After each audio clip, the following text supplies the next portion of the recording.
Hello guys, welcome to my channel. तो कैसे हैं आप लोग? आशा करती हूँ कि आप लोग भी स्वस्थ और मस्त होंगे।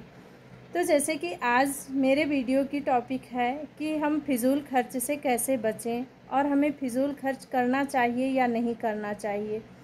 देखिए, हम हैं या हमारे हस्बैंड हैं, कोई भी हो, जो भी कमाता है वो बहुत ही मेहनत से कमाता है। 10 रुपये हमें मिलते हैं तो बहुत मेहनत से मिलते हैं, तो उसी तरह हमें पैसों को बहुत ही हिसाब से खर्च करना चाहिए।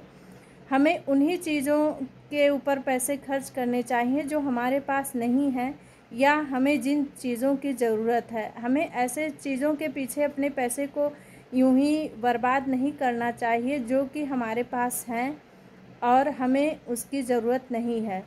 तो ऐसा होता है, देखिए हमारी बहनें हैं, छोटी छोटी चीज़ों में अपने पैसों को मतलब छोटे छोटे करके वो बर्बाद करती हैं और फिर बाद में उन्हें परेशानी होती है।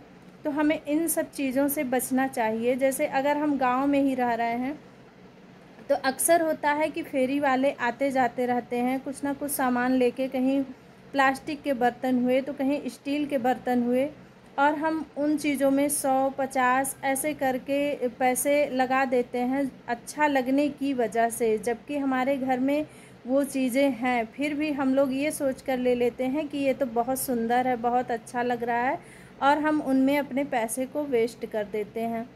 तो हमें इन सब चीज़ों को से बचना चाहिए। देखिए, थोड़े थोड़े कर कर ही, कहा जाता है ना कि बूंद बूंद से ही घड़ा भरता है। तो क्या उन 100-50 रुपयों की कोई मायने नहीं रखता है। देखिए, 100-50 अगर आप 10 बार खर्च कर रही हैं तो वही 100-100, 50-50 इकट्ठे होकर कितने हो जाते हैं। हम कहीं मार्केट में गए, हमें कई जूते चप्पल अच्छे लगे तो हम सोचते हैं कि हम ये भी ले लें, जबकि हमारे पास पहले से वो होते हैं, और उसको लाने के बाद हम कितनी बार, 1-2 बार पहनते हैं, फिर उसके बाद घर में एक कोने में पड़ा रहता है और वो धीरे धीरे ख़राब हो जाता है। तो 100, 200, 50 ये रुपए भी बहुत मायने रखते हैं। देखिए, अभी कभी कभी ऐसा हो जाता है कि हमारे पास 10 रुपए नहीं होते हैं, तो उसकी अहमियत हमें समझ में आती है। किसी कारण से कभी चेंज नहीं हुआ या नहीं रहता है, तब समझ में आता है कि आज हमें 10 रुपए की कितनी ज़रूरत है। तो इसीलिए हमें फिजूल खर्च को नहीं करना चाहिए और अपने पैसों को बहुत ही अच्छे से और हिसाब से खर्च करना चाहिए। क्योंकि जो लोग कमाते हैं उन्हें पता है कि 10 रुपए कितने मेहनत से आते हैं। देखिए, खर्च करने की कोई भी सीमा नहीं है। हम कितनों भी खर्च कर लें, हमारी ज़रूरतें कभी पूरी नहीं होंगी, हमें कुछ ना कुछ कमी लगी ही रहेगी। तो इसलिए अपने खर्च करने में हमें अपना समझदारी दिखाना चाहिए और हमें पैसों को बहुत ही हिसाब से खर्च करना चाहिए। क्योंकि वही पैसे जो बचे रहेंगे वो उनसे हम अपने लिए कोई छोटा बिजनेस कर सकते हैं, या हम अपने बच्चों की पढ़ाई में लगा सकते हैं।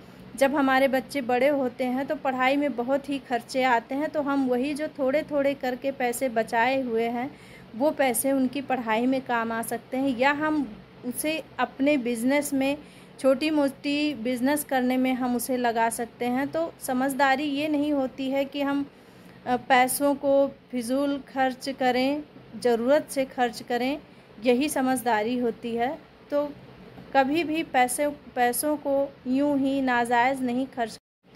हम औरतों की आदत होती है कि हमारे पास पहनने के लिए बहुत साड़ियाँ हैं, बहुत सूट हैं, फिर भी हम मार्केट में गए, दुकान पे गए और हमें अच्छी लगी तो हम वो भी ख़रीद लेते हैं।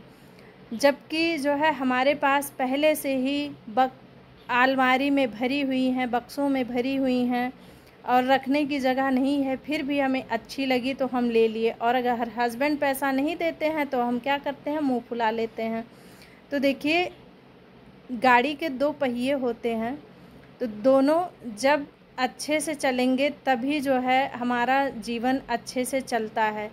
तो हम दोनों लोग को समझदारी से जो है अपना घर चलाना चाहिए। अगर पति हमें कमा के ला के पैसे देता है तो हमें उन पैसों को बहुत ही हिसाब से और बहुत ही सही जगह पे खर्च करना चाहिए, फिजूल खर्च नहीं करना चाहिए। देखिए, जितने पैसे हम लोग अपने कपड़ों में, अपने जेवर, जूते, चप्पल, इन सब चीज़ में जो है खर्च कर देते हैं, उतना शायद हमारे हस्बैंड लोग नहीं खर्च करते हैं। और हम मांगते हैं तो हमें वो दे भी देते हैं, मना भी नहीं करते हैं कि नहीं देंगे। अगर मना भी करेंगे तो शायद औरतें जो है गुस्सा हो जाती हैं कि लो, हमने तो इतना पैसा मांगा ये ख़रीदने के लिए और हमें नहीं दिए। तो देखिए, मेरी बात अगर आप लोगों को सच लग रही है तो प्लीज़ कमेंट करके बताइएगा ज़रूर। और चलिए, आज से खुद से प्रॉमिस करते हैं कि हम फिजूल खर्च नहीं करेंगे।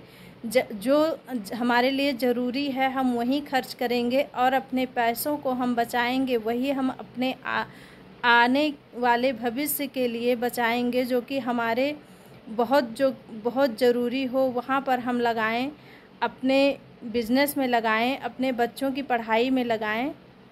तो थैंक यू।